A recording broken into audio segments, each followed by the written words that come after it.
Hello everyone, welcome and thank you so much for joining me. My name is Paula Berg and I am the digital media leader at Linhart Public Relations. We are a full service PR firm in Denver, Colorado, and I focus there mostly on social media strategy, integration, and crisis management. Prior to joining the Linhart team though, I spent nearly 10 years of my life at my favorite airline, and I hope yours, Southwest Airlines. And then about 5 years ago, the responsibility of Southwest's social media efforts just fell into my lap. I knew nothing about social media at the time. I didn't read blogs, Twitter didn't even exist, and I playfully mocked a couple of ex-boyfriends who were on MySpace. But with my new assignment, I really had no choice but to make it part of my life, so I did the only reasonable thing. I locked myself in my office every night with a bottle of wine and just tried to figure it out. And, I quickly realized that something very special was happening, just a revolution really in the way people find, consume, and share information. And so my experience has really forced me to completely rethink everything I thought I knew about corporate communications. So more than blogging, more than tweeting, more than Facebooking, my role as I saw it there was really to sort of slash through red tape, tear down old infrastructure, and really find a way to revolutionize the business of communication to meet the needs of the changing environment. When I began that job, it was just me and my buddy Brian Lusk managing a blog, sort of in our spare time in addition to our full-time jobs. But by the time I left, we had a 7-person emerging media team completely dedicated to social media and with a very simple but lofty mission: complete integration of social media into every single internal and external communication effort in a way that made sense for our company, but also met our customers' expectations. Now, clearly, that's a long-term goal that will take years to truly accomplish. But at Southwest Airlines, the mission was clear, the players were in position, and from top to bottom, the company had accepted that social media was neither a novelty or a silver bullet, but a cultural shift that would play an important role in the future of not only communication, but also commerce. So now here I am on the other side, working for an agency and working with other brands, looking at corporate communications and social media through new eyes, really. And what I'm seeing for the most part in terms of social media, I think can really be described as third world social media. So many companies are doing it, but few are really embracing it as wholeheartedly as companies like Southwest Airlines. They may have a Twitter feed, a Facebook page, and maybe even a blog if we're lucky, but they're leveraging it primarily for, gimmicks and feel-good stuff, self-promotion, with little infrastructure and integration into overall communication strategies. And that's not really a criticism. It's more of an observation of the realities of sort of the evolution of organizational social media. The reality is change is slow, and becoming a social business takes time. People and organizations alike need time to evolve. They need to see demonstrated results to convince them of its value. They need trusted leaders to inspire them to sort of take that leap into what is still a relatively new arena for most organizations. So looking back on my personal experiences at Southwest, I've sort of identified 5 simple tips to help other organizations make that leap from 2 guys running a blog on their spare time to really a communication engine that can work for the whole company. So some of these may seem very simple, but with all the hype around social media, sometimes the simple things seem to get overlooked. So starting with number 1, you really want to make just jaw-dropping reports. I know from my experience that measurement and reporting were always among our most powerful tools in justifying our beliefs about the power of social media and also justifying what we needed to really do it well. There's so much exciting stuff going on in social media to report about, and yet so many organizations create these dreadfully boring reports, 8 pages of every graph and chart that Radian 6 can produce, or a commentary that says, well, we have this many fans and our competitors have this many fans. I guess we need to engage more. But the truth is those are just numbers on a page, and charts and graphs and numbers alone don't really inspire the changes that need to occur in an organization to make social media work. So when measuring and preparing our social media reports, we always tried to answer the following questions. First, what are the numbers trying to tell us? When we began our social media efforts, the numbers really weren't that impressive. We didn't have much traffic to our blog. Our Twitter and Facebook followings were still relatively small. So we tried to read between the numbers to spot trends and aha moments.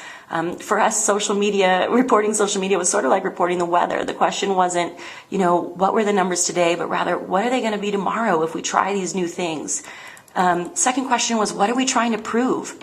The answer to this question changed over time, and our reports had to change with it. For example, when we began using social media, there was still this myth that bloggers were all 17-year-olds in their mother's basements. So our challenge at that time was simply to prove that these folks were credible journalists worthy of our time and attention. So some of our early social media reports read like biographies rather than charts and graphs. Next question was, what should we be doing differently? Our biggest failures were always our biggest learning experiences, but in order to inspire organizational change, we had to make sure that everyone else was learning from them as well. So with each misstep, we would document exactly what had happened, what went wrong, how it could have been prevented, what infrastructure changes were needed, and how we plan to address similar situations in the future. And then finally, who cares? Ultimately, our reports were more for us than anyone else. And we quickly learned that if we weren't dazzled by them, no one else was going to be dazzled by them either. Our challenge was not just to tell the story, but to sell the story by bringing the information to life and presenting it in a way that really made jaws drop. And then once we've got that jaw-dropping information, you have to shout it from the rooftops. I'll give you a prime example of when we had to do this. So in July of 2007, Southwest Airlines joined Twitter. Shortly thereafter, we began source coding all of our links so we could track, what was happening.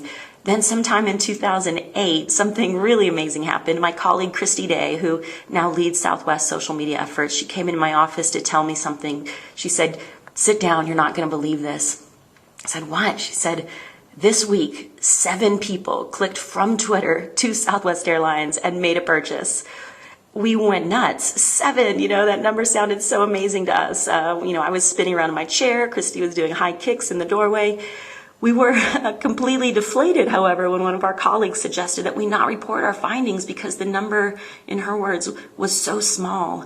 And technically she was right, relative to the millions of people that book their travel on Southwest.com each year.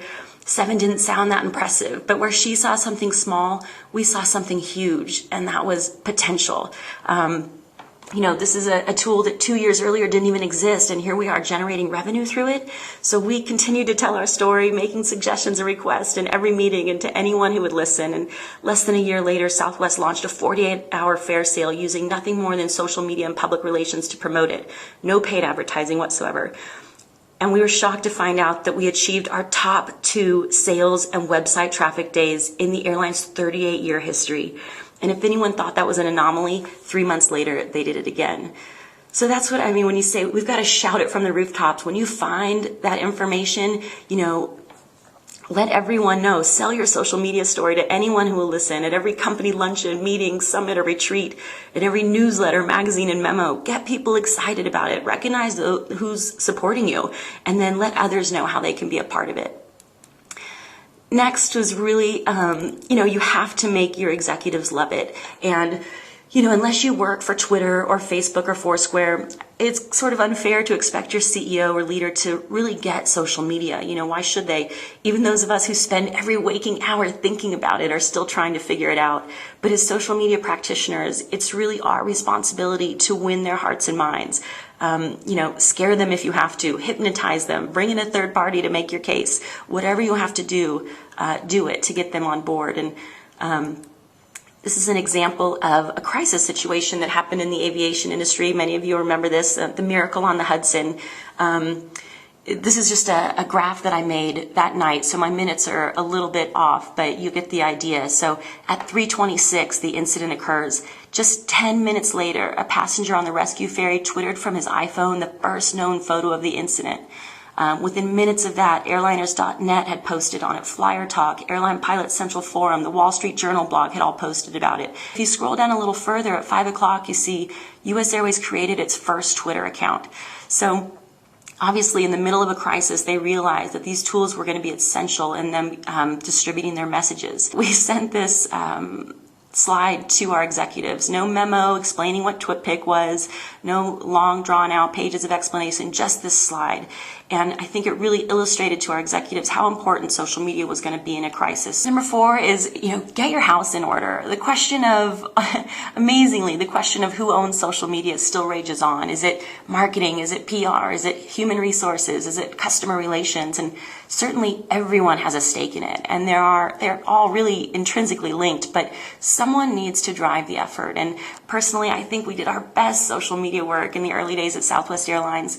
Once we were able to break out on our own and think about social media without the filter of any of those groups, our autonomy really allowed us to get in the trenches with our customer and focus on what they were thinking, to operate on our own schedule and to move with the speed and agility that's really required for social media success. So how did we get that autonomy? We put together a team of seasoned and trusted employees. Of course, we made mistakes and we got our hands slapped occasionally, but together we had the knowledge, the experience, the judgment, and the trust to really take chances and to do the job well. In addition to all of that, social media moves at the speed of light, and we just really couldn't afford the luxury of, 10-person, 3-day approval processes. We needed reporting structures and approval processes that were built for speed and agility. So my final tip for, integrating social media into your organization is really to get tough. Social media isn't always easy, and I think you really have to be willing to fight. You have to be willing to put yourself in some tough situations and to really personally take it on the chin to protect and defend your company, both internally and externally. But looking back, those white knuckle moments, those fights are always, the most revealing and the most rewarding. So in conclusion, I'll just give you a handful of my key takeaways. Everyone's looking for a big idea with social media. And I think, while big ideas and short-term campaigns can be excellent supplements to a strategy, they're not a strategy in themselves. Successful social media really requires continuous conversations, engagement, integration, measurement, and tweaking of your strategy. Organizations really need sustainable focus, infrastructure, and a long-term vision for success. Brands don't communicate with people, people do.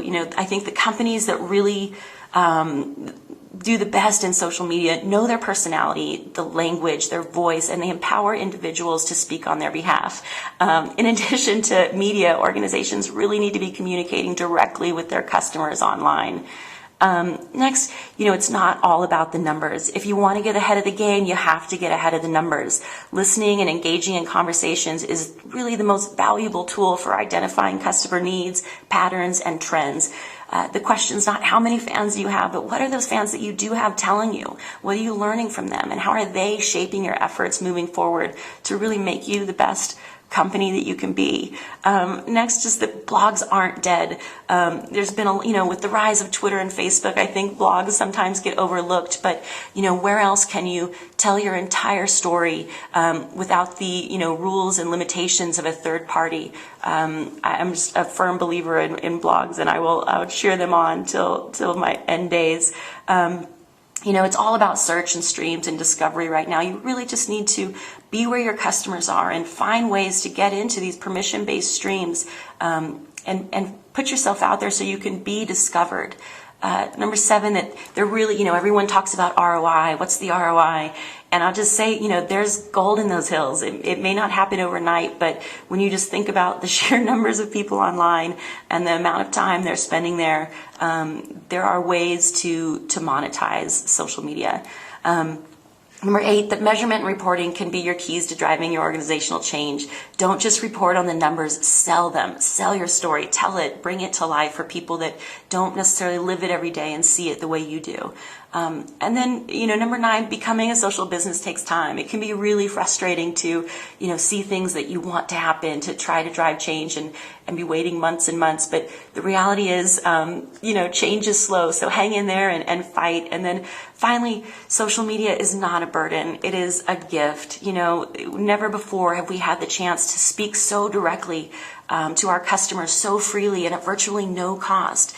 Social media is fast, it's relatively inexpensive, it's highly measurable, and I would argue that contrary to popular belief, it gives you more control over your messages than perhaps you've ever had. So just finally, as social media practitioners, I think the onus is on us to really change minds, drive change within your organization and push this revolution through to make your organization the best that it can be. Thank you so much for joining me. Have a great day and take care. And of course, feel free to contact me anytime. There's my contact information. Thank you all. Take care.